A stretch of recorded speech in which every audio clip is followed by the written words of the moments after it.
You think your biggest problem is not having enough money. You're wrong. The empty bank account is not the real issue.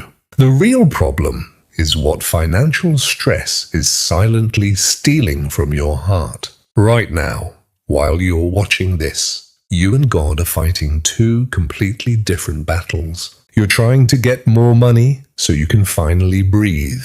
God is trying to give you peace so money can't control you anymore. Those are not the same thing. And until you understand the difference, the stress will never leave. Here's the trap we all fall into. We tell ourselves lies that sound like truth. When the paycheck hits, I'll stop worrying. When the promotion comes, I'll feel secure.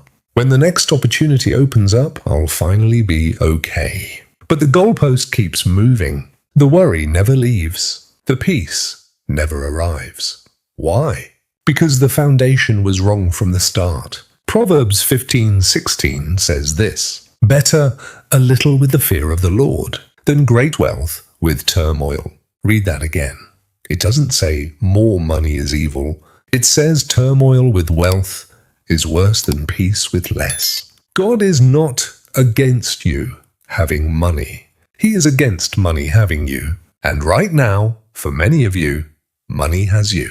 So what exactly does financial stress steal from you? Three things, and the first one is brutal. It steals your ability to enjoy right now. Think about this. When you're worried about money, you are physically present, but mentally somewhere else. Your kids are laughing. You don't hear it. Your spouse is talking. You're calculating bills in your head. There's food on the table tonight. You're stressing about next month's grocery run. Financial stress creates a prison where nothing is ever enough. Even when you have enough for today, tomorrow's fear steals today's joy. God designed you to live in the present, to see His provision each morning, to trust Him one day at a time. Remember the manna in the wilderness. God gave exactly enough for that day, not a week's supply, not a month in advance. Daily bread. Because He wanted their trust more than He wanted their comfort. But financial anxiety locks you into a future that hasn't even happened yet, and you miss the blessings already sitting in your hands. That's not living. That's surviving. And God didn't create you to survive. He created you to thrive. Second, and this one cuts deepest, financial stress steals your trust in God. Because when the numbers don't add up, when the math makes no sense, your faith gets tested in ways comfort never tests it. It's easy to say God will provide when your savings account is full. But when it's empty, when you've done everything right and you're still struggling, when you've tithed and sacrificed and prayed and nothing changes, that's where the real battle happens. Look at Elijah. God didn't send him a bank transfer. He sent ravens with bread and meat every single day. Just enough. Not a warehouse full of food. Not a 12-month safety net. Daily provision. Why? Because God wanted Elijah's trust more than he wanted Elijah's comfort. The same is true for you. God never promised your life would be free from financial struggle.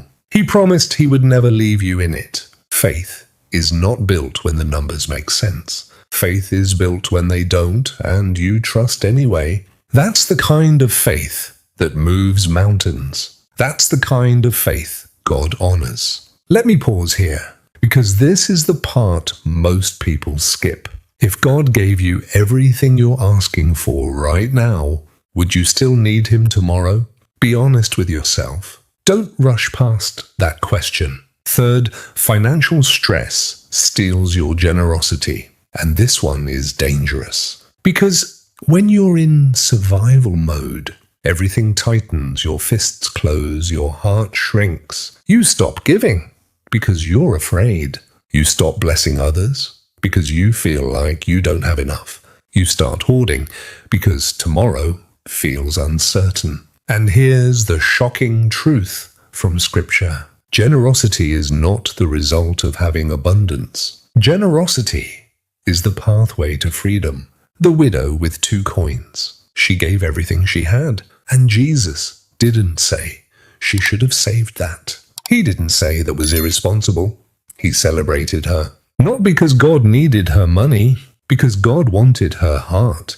When financial stress makes you hold tighter, it's actually tightening chains around your own heart. God doesn't bless you just so you can survive. He blesses you so you can become a blessing. And when you can't give, stress wins. So here's what God is doing through your financial pressure.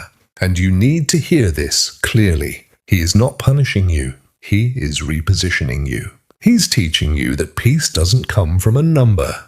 It comes from a person. If God gives you more money before He teaches you peace, money becomes your master. But when He teaches you peace first, money becomes a tool. That is the exchange He is after, not your bank account, your heart. Here's the question you need to sit with today.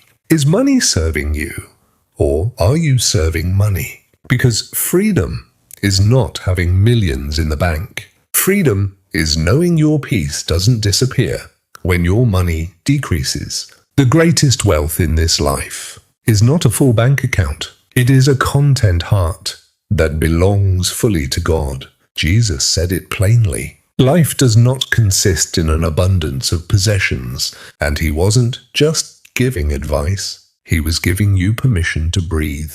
Jesus also said, where your treasure is, there your heart will be also. Your treasure reveals your trust, and your trust reveals your God. So let me ask you directly, what has financial stress been stealing from you? Your peace, your trust in God, your generosity toward others? Type it in the comments. I want to pray for you today. And if this message spoke to you, share it with someone who needs to hear it. Find God first, not the money first, not the security first, Him first. And you will discover a peace that no circumstance can steal. That is the promise, and He always keeps His promises.